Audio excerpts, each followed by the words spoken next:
Good afternoon. Good, beautiful afternoon. It's a beautiful day today. We got a date in Lambeau Field Monday night with the Green Bay Packers. We're going to talk about that, and then we'll take your questions and see what you uh, guys and gals want to discuss. But kind of when I was and there's a little less information to go on right now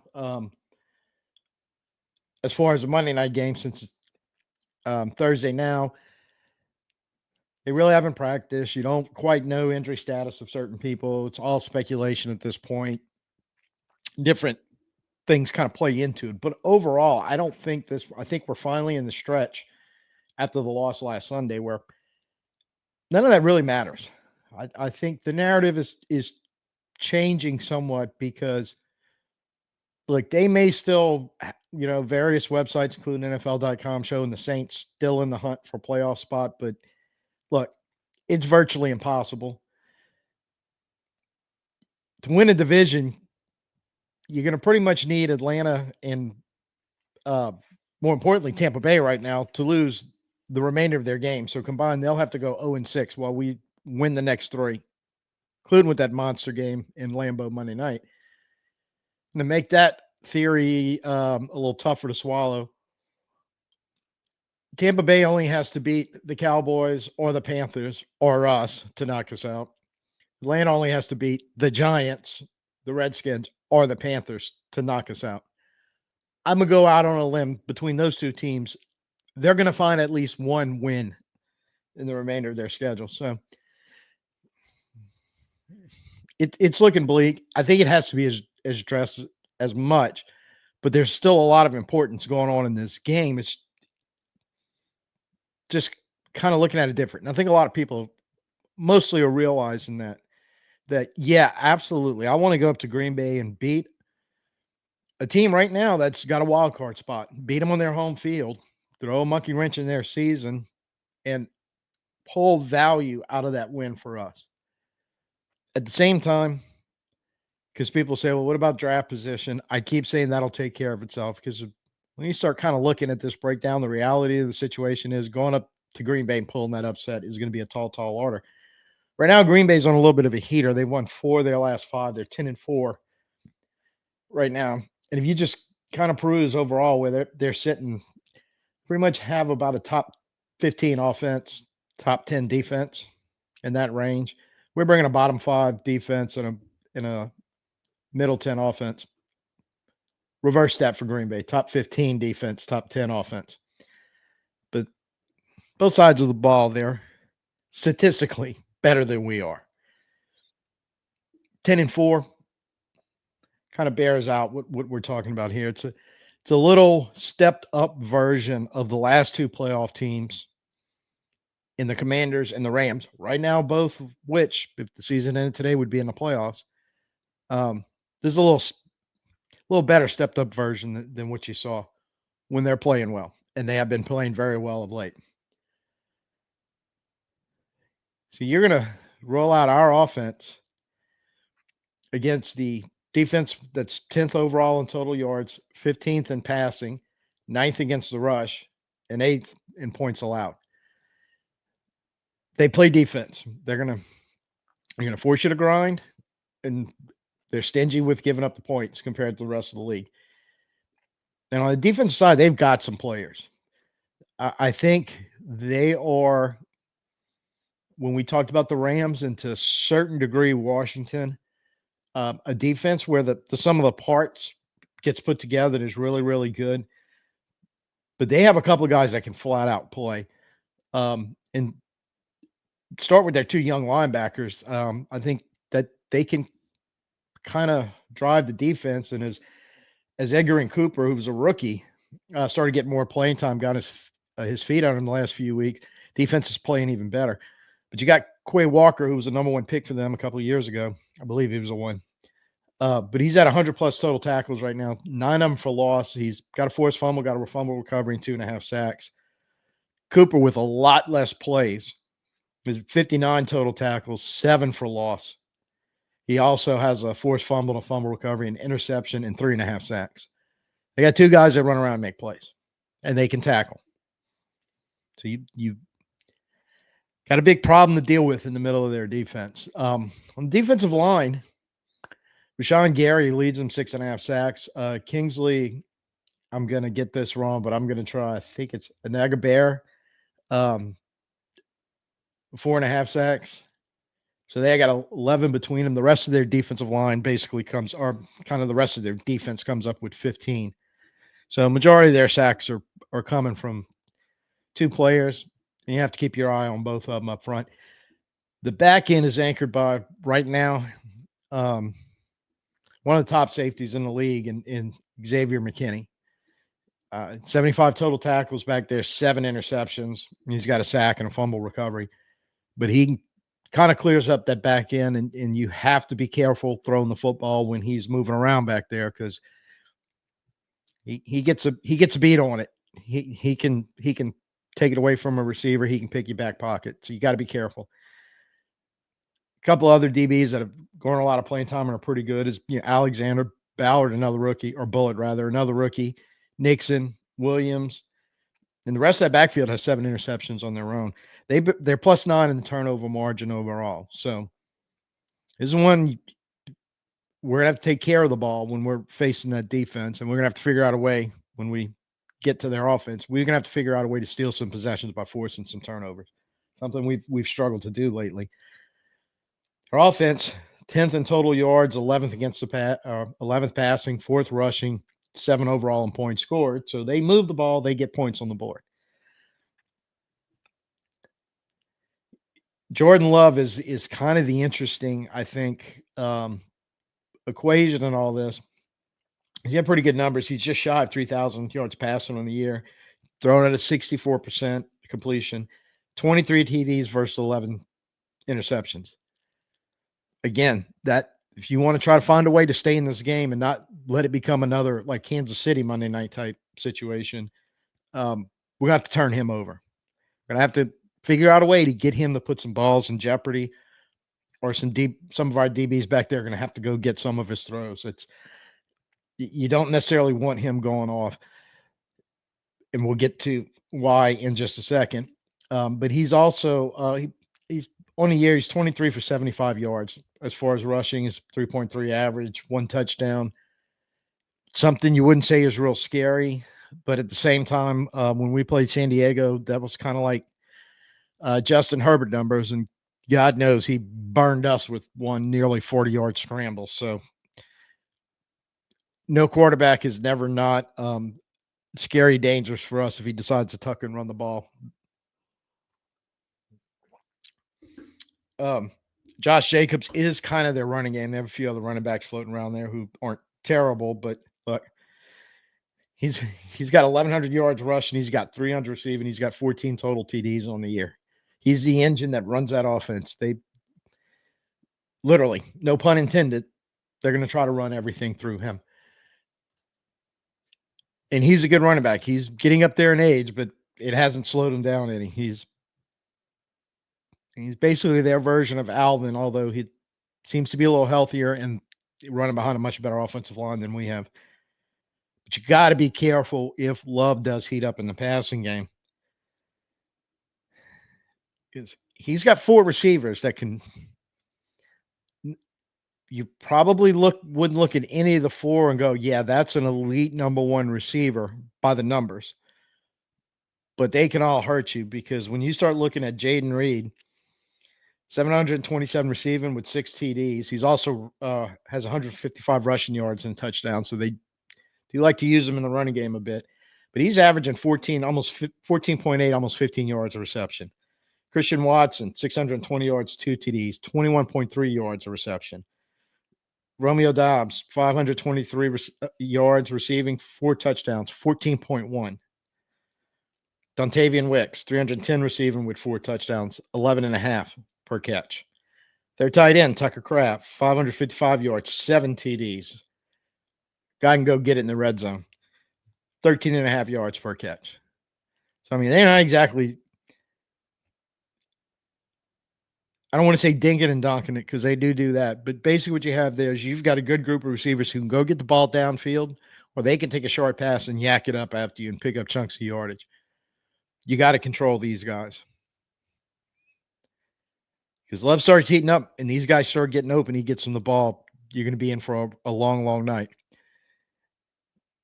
Now, say all that with the caveat that the weather's supposed to be absolutely horrible in Green Bay. So, with conditions we do get, and the last I saw is it could be snow covered Monday night, and could have a serious effect on how all this turns out.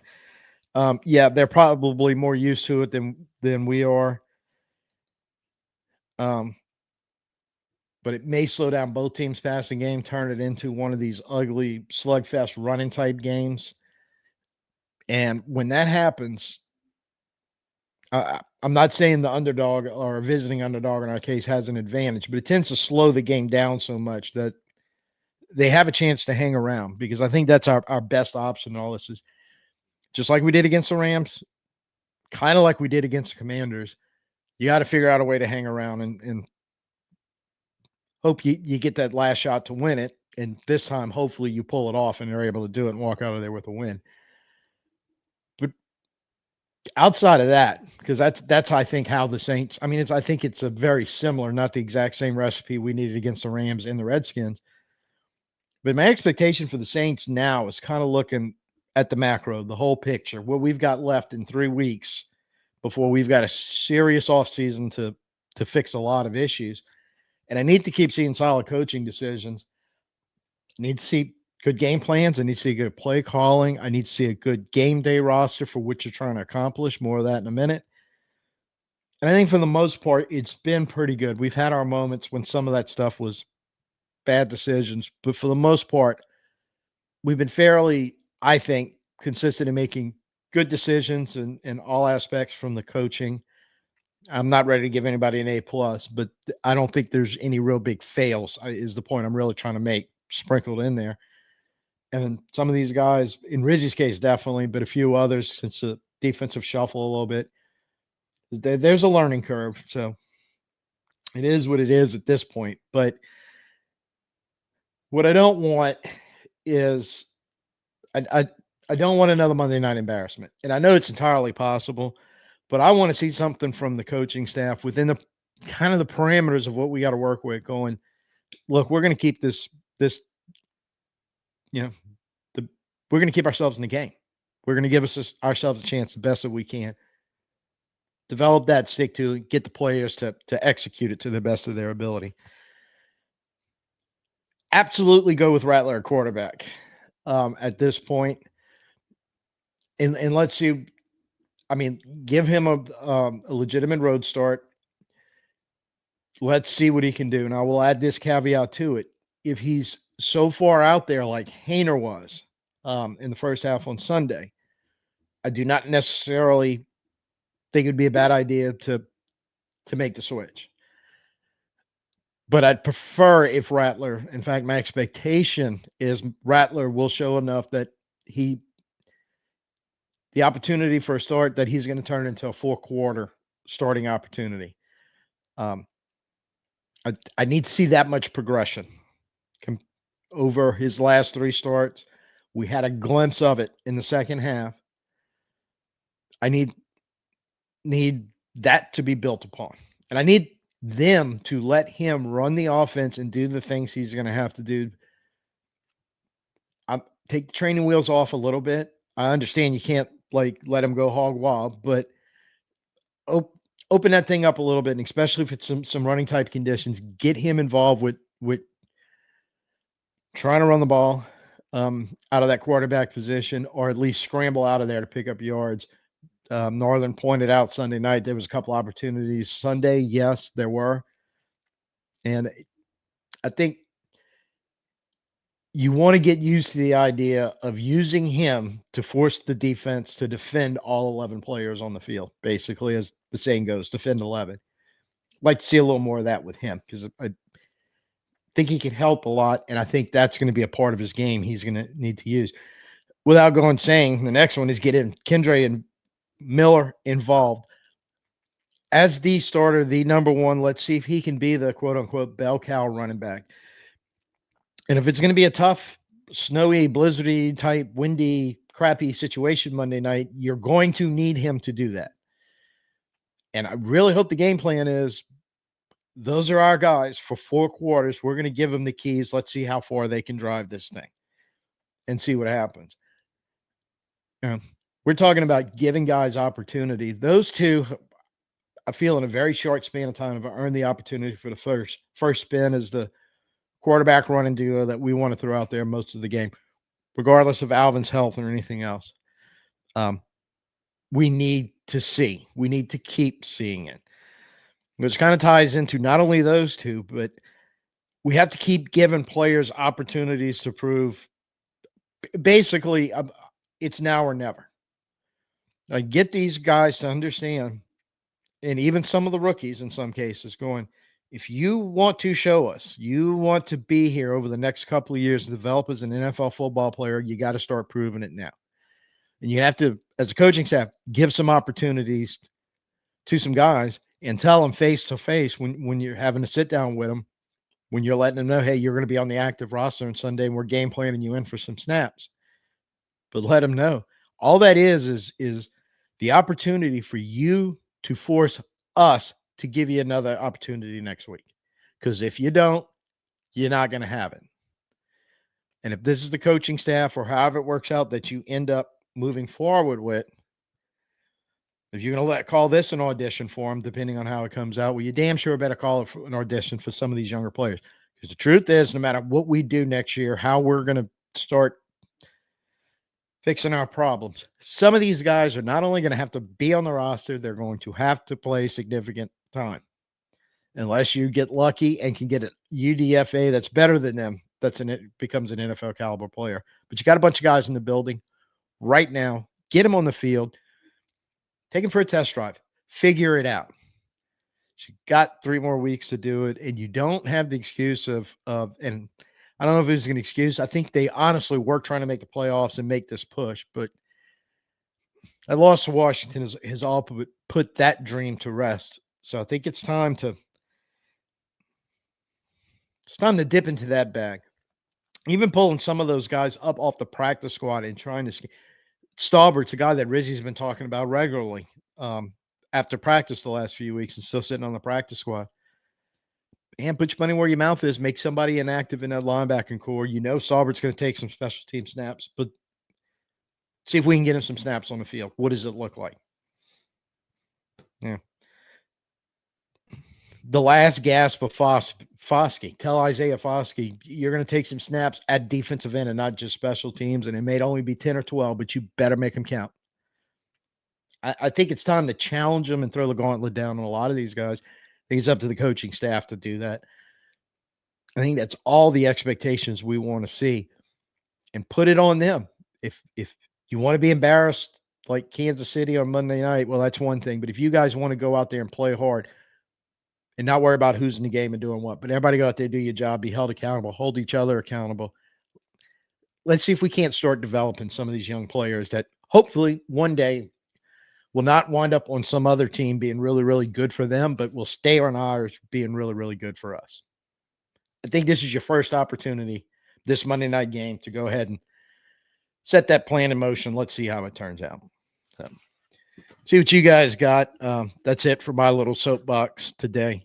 Overall, Northern's probably going to want a prediction. Not happening, Northern. So I wouldn't touch this game with a 10-foot pole. Because logically, it should be more or less a repeat of the Kansas City Monday night game. But this is a different team than then, in many aspects. But I think one of them is, I do think unless they just get steamrolled by better talent, and Packers better team, but I don't know if they're that much better where we get steamrolled like Kansas City did to us. So I just want to see them here, see it fight. And I want to be in the fourth quarter going, hey, we have a shot to win this game, or preferably, hey, we have a shot to hold on to the lead and win this game. With young players, I had all kind of young players on this team. Lots of UDFAs, lots of rookies, lots of guys 2-3 years in the league. We've been burning on special teams, but I mean, Jean Charles finally got a shot last week because we had to lose McKinstry. He's one. Rico Payton's another one. They need to start seeing some defensive snaps.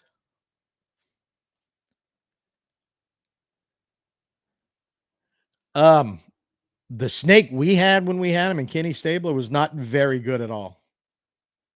That was pretty much the twilight of his career. But if he could be as good as the comparatively the snake that was with the Raiders, yeah, it'd be a good start. Just I'm not going to say the second part, but just just don't hang out with the guys that like to take and place bets a whole lot. Just to be sure, put it to you that way. Yeah, I agree. I'm like if there's going to be a post game rant, it'll be if Miller has yet another game with less than 10 carries. He should have 10 in the first half, in my opinion. Excuse me. They've kind of messed around, messed around. He disappeared in both games, and I still think if you'd have kept him constantly involved in the offense in both games, you it'll look different for sure. And you probably in the Giants game aren't sweating it out so much towards the end. And in Washington, you may have given yourself a better chance to win. I don't know. Like I said in the video, just put him on the damn field for the 2-point conversion. That alone would have changed. Don't know if it changed the outcome, but it definitely would have changed the way Washington was gonna defend that play.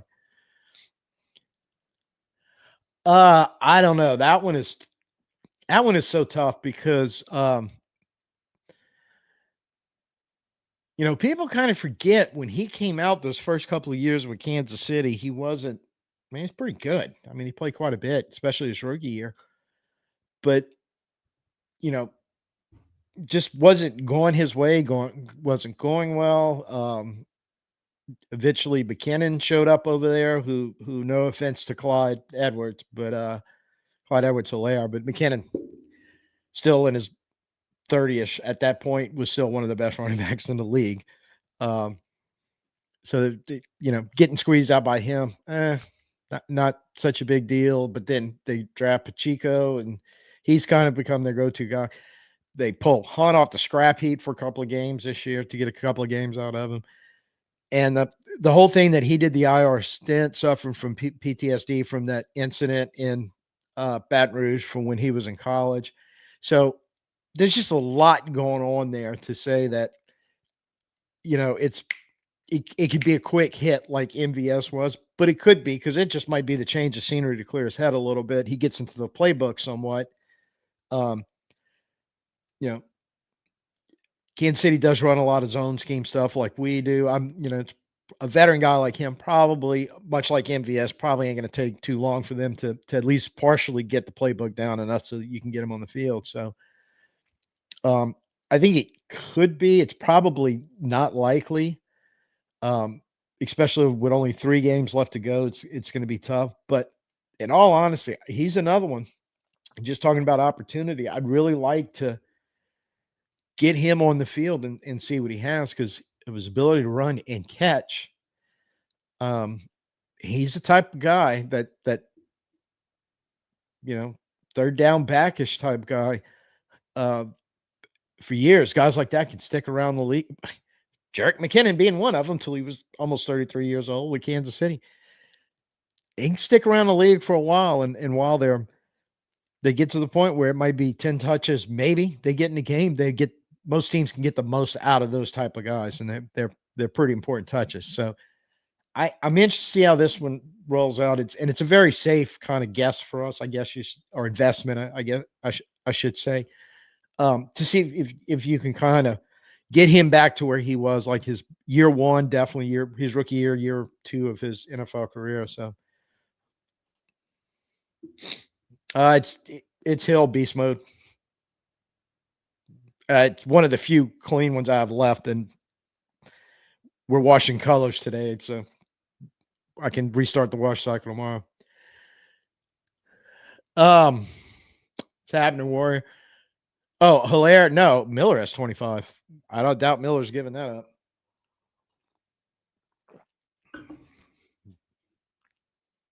Yeah, I think that would be a non-starter with the Saints for various reasons. Yeah, they probably wouldn't want to give him 25 either.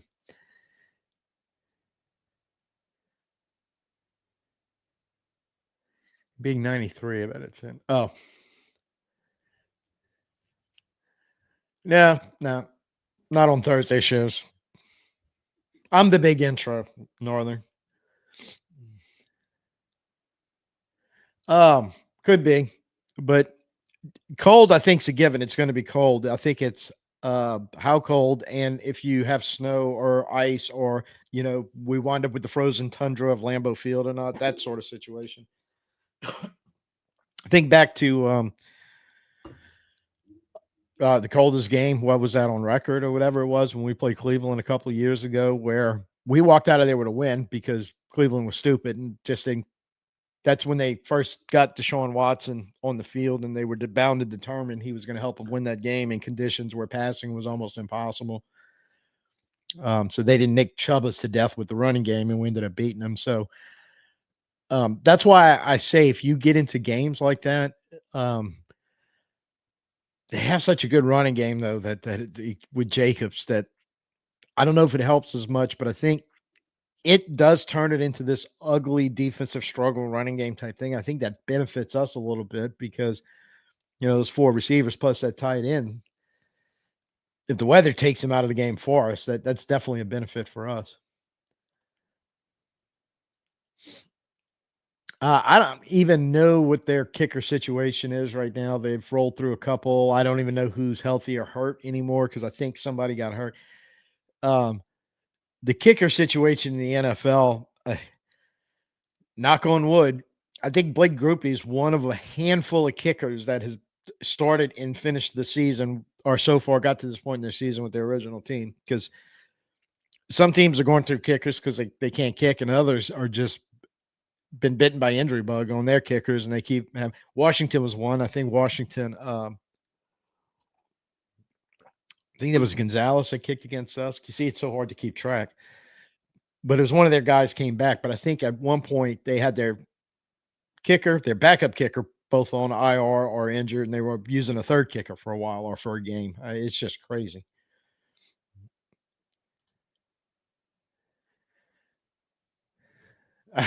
That's the Giants with the OnlyFans thing, I think. And hey, we won that game, so we were definitely focused. I, I don't do tie dye, so if I no, probably not. I think his issues go far beyond that, but he's got a lot of talent, yes, but he doesn't seem to make good decisions on or off the football field on a regular basis.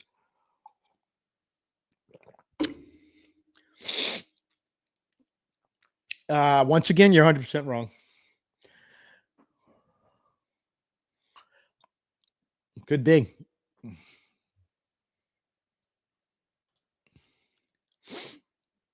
I answered that one already. Absolutely is. In fact, it's the best audition. Go win a game. It's going to be tough. It's going to be tough on everybody. They're playing in the same conditions we are. I don't want a bunch of guys that I don't even want to think, oh, we're going to give you an excuse. It's not fair. Life's not fair. The NFL is not fair. Go win the game. Go play hard and see if you can win the game. Because some days the weather's going to be crappy and you're still going to have to go win a game. So no bailout, no, none of that. Yeah, I want to see some. I want to see some progress to that. It's the best way I can put it. I want to see some progress towards 2025 because you're not going to get much progress towards 2024.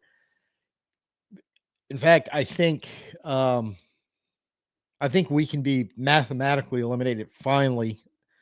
Um, because not only winning division, I think there's some small percentile chance we could get the wild card, but I think we can be mathematically eliminated before the kickoff of Monday night's game if the right set of wins and all happens. So, um, for all intents and purposes, I think we're going to be eliminated. So, start setting yourself up for what you have to do because the more you can do prior to week 18 of this year, when the league season basically shuts down for the most part. Um, and whatever you can do from there until the Super Bowl actually ends the 2024 season, get what you can get done towards 2025. So you make the mountain, the climb up the mountain, not as far, not as hard. You got some preliminary work done along the way, and part of that I think is your future roster evaluation.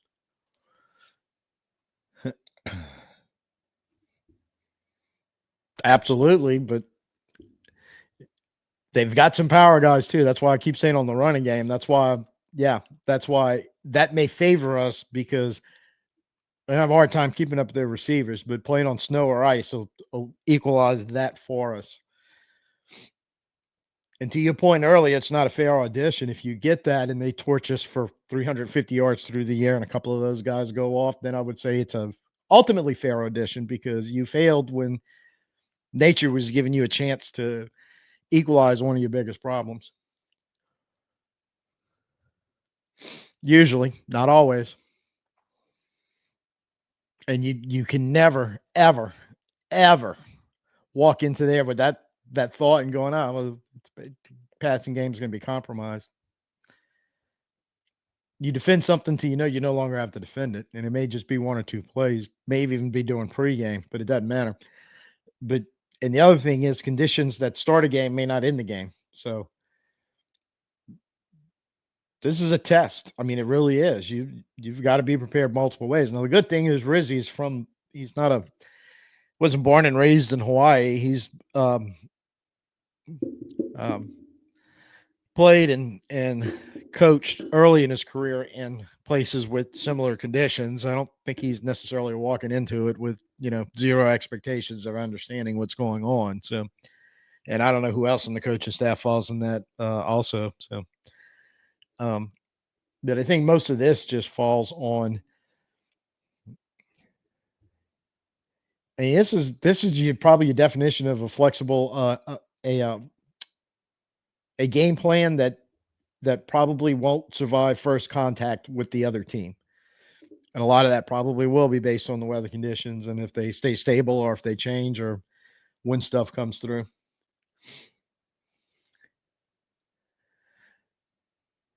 Um, I can't answer that one because I don't know. I didn't make my fantasy playoffs, so I've kind of lost track of a lot of that stuff in the last couple of weeks. Um,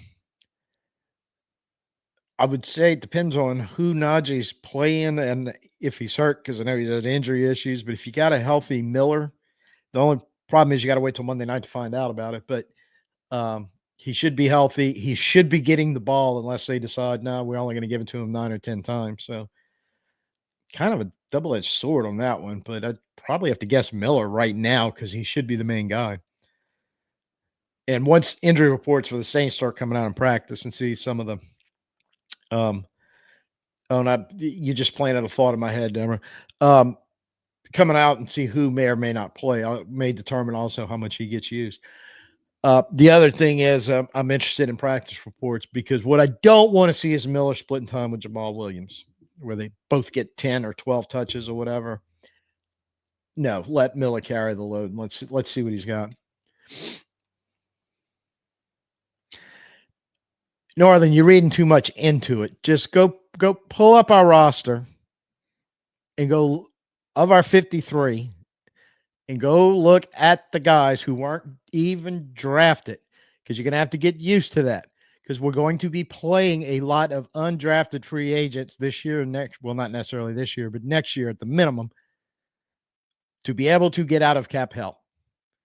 So go look at those guys. Go look at the 2, 3, 4 year guys, the guys you signed off of other teams' practice squads, forget about the draft.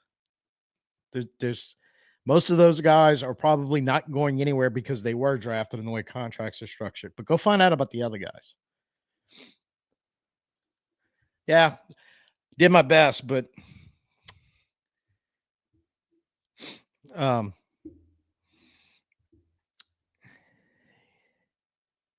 that may even be a coin flip, depending again who Harris is playing and how healthy he is. So yeah, and to go back to Northern there, so I never said the roster was on the young side, far from it. But the problem is where all your old players, really old players that need to go are, where all the money's tied up in.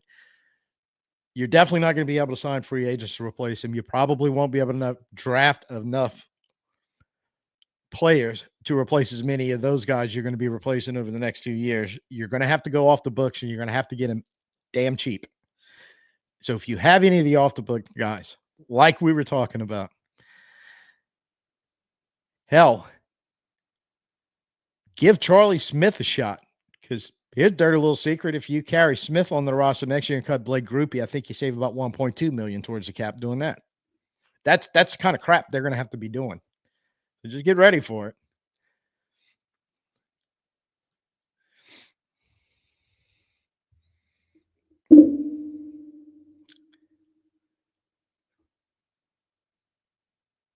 I give up, Northern. I can't help you, man.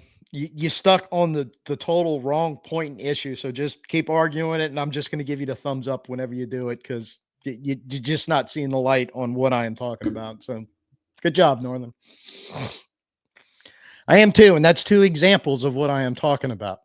So get him on the field. Smith may actually need to be activated and let him go kick one of these last 3 games. You got to see. You got to get some point of reference against an NFL team. John Charles should definitely be up. Even if McKenzie's healthy and going to play, he should be up getting some snaps at corner, along with Rico Payton. I don't know if they're on the active 53, though, if they're call-ups. I think they both are.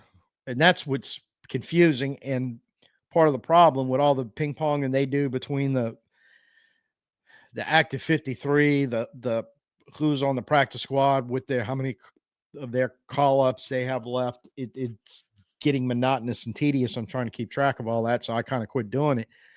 But another one would be all the issues you got at guard, and you've got older players there that I don't necessarily know if you're going to bring them all back next year under a lot of money. When a guy like Kyle Hergel is already sitting on your roster, Kyle Hergel needs to get active on a game day and go get some snaps at guard out there in one of these next 3 games. That I do know he's on the practice squad. So those are the guys I'm talking about.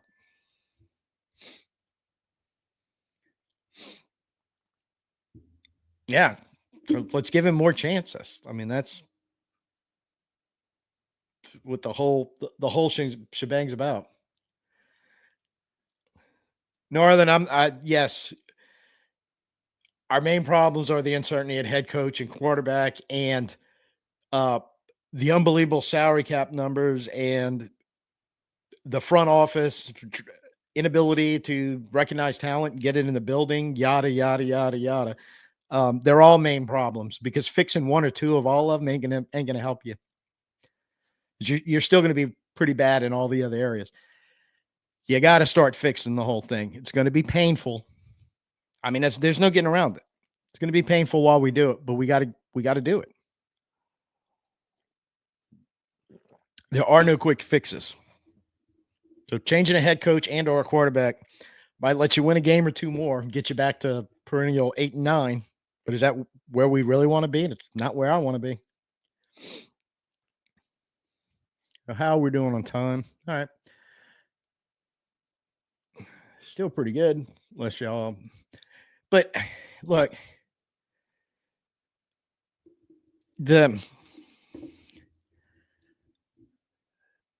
you can't waste an opportunity, whether it's to get them on the field, and I keep saying see what they can do. I think you got a pretty good idea of what they can do, but to prove it, because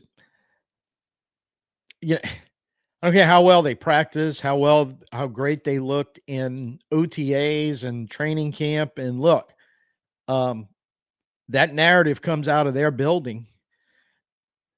Hey, I was wrong. You can go back, find the video on it, because they had me sold that this was going to be Foskey's year in the second year. Well, it turned out that was a load of crap. So I don't trust the narrative that comes out from them. I don't think they should trust their own narrative most of the time until somebody comes in and just goes, quit with the BS. So if you really, again, just use Foskey as an example, because he's probably just the best one we can put right now. If all that BS we were getting fed from OTAs onward on Foskey is actually true. Put his behind on the field and tell him to go make plays and prove it. If not, he's one of your young guys as a second round pick talking about not acquiring good talent and bringing it in when you got the chance. But you're going to have to move on from and move on pretty quickly because while you're trying to do this changeover in the roster and fix the money, you just can't have dead weight with money on it around. At some point, it's like, got to go, got to bring somebody else in. So,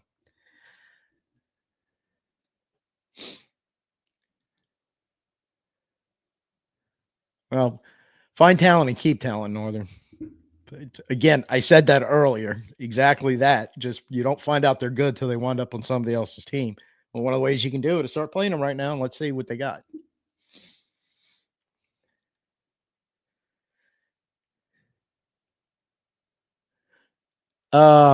So what if you have to make a playoff run all the way through open air stadiums and you're playing in Miami from the does that have a dome stadium in the Super Bowl? So what does playing in a dome, building a team to play in a dome help you? How about you build a team to go win football games and don't worry about stuff like that?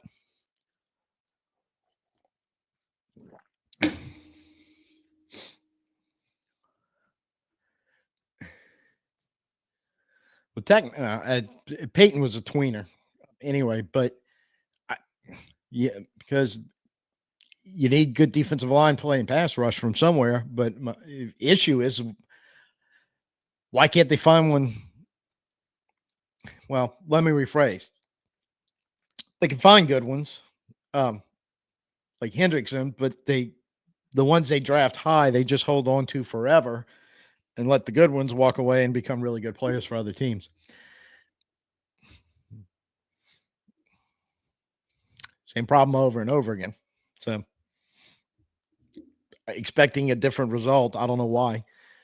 But again, I mean, this is your opportunity to send the message. Hey guys, convince us you're supposed to be here. Force us to keep you around. Because if we're cutting the hell out of people next year and we're just going to have to um, use a junior varsity roster for all of 2025 and win 2 or 3 games a year that next year if we're lucky, that it could be on the agenda. But I'd like to develop some of these guys to avoid that so you can be competitive next year and something to build on when you do have the money to get back into free agency and you've fixed your scouting issues or whatever, and you go back to drafting pretty good players. This year, I think our first 2 picks are good. We'll see what happens with all the day 3 picks. Rattler should get a shot coming out of that. Like Bub Memes to get healthy, get him back on the field in these last 3 games. I forgot about him, and go out there and wow me, kid. Make some big plays. Show me something. You know. So.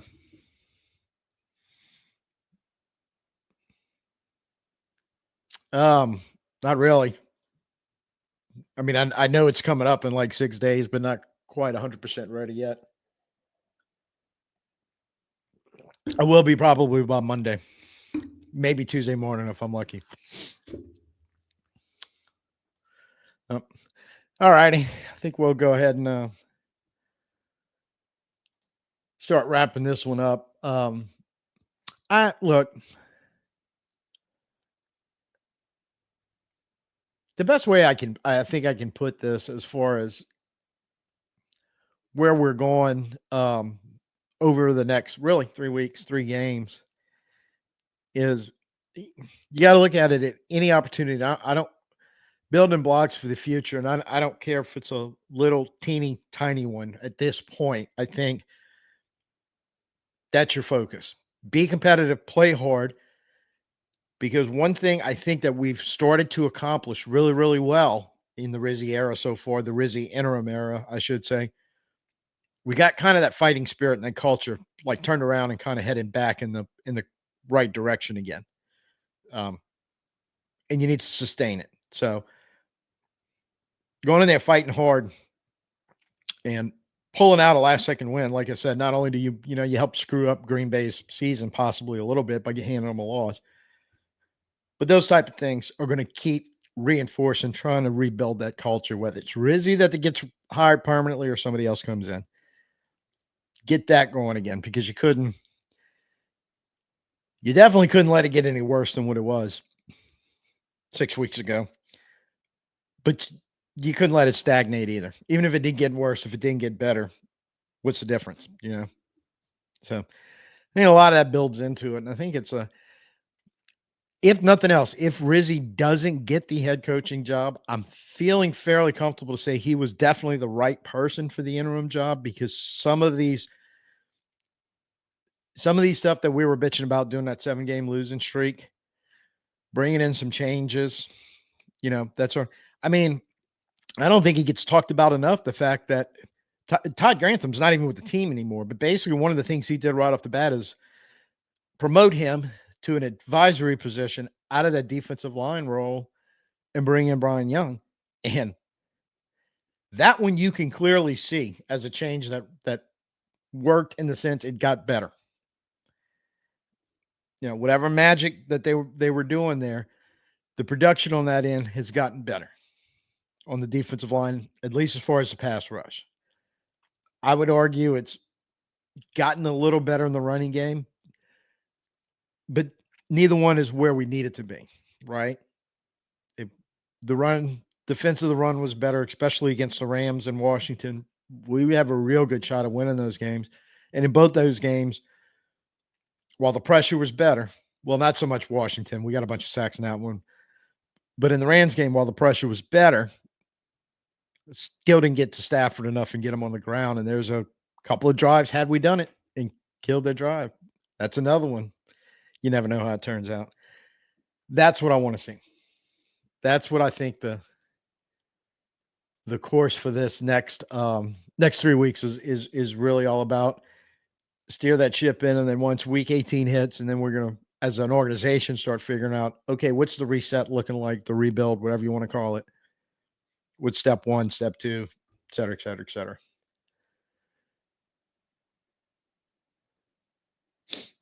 So that ought to do it for us today. Thank you for joining. It's your first time here. Please go ahead, hit a like for me, hit a subscribe, notifications. I still don't know if notifications are working correctly or not. Big V wasn't here today. I was going to ask him if he was, but if it's still coming around, mine is still working squirrely. And there's probably a bunch of comments y'all typed in that I haven't gotten to yet just because I don't know they're there. So if I going to try to roll up a chance where I got to start rolling through all of them and see any that I missed, I'll try to get to them and try to do that over the weekend at some point. So if you see a reply from me from something from earlier in the week or last week, that's why. But doing the best I can with that. Hopefully YouTube gets it fixed. I get all the notifications again, and we all do, which is a long way to go around to keep checking back then with your notifications and also on the channel. But there'll be nothing unannounced coming in. The only announcement I got to make is Monday we're going to do a pregame. No live stream Sunday night postgame. No game, obviously. But we're going to move that to pregame Monday night, probably about an hour and 15 minutes before kickoff. So somewhere around 6 Central. I'll have all that up and post it. We'll go from there.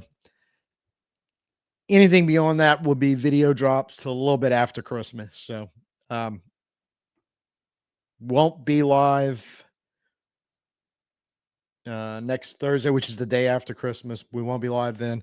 We'll definitely get back on our schedule the following week. So yes, Northern, that answers your question, I guess. Yeah, I'm not really ready for Christmas, so I got to take a little time. But like I said, this weekend I'll try to get to your comments. So that's where we're standing right now. See y'all all Monday night. And depending on how that goes, maybe we'll do I should have mentioned a quick post-game Monday night.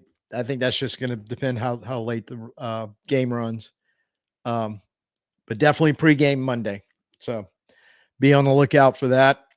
Like I said, if you're not getting your notifications, just check back during the day Monday. I'll have the official time and everything posted then. So till I see you next time, I'm Tim. Peace out, and who dat?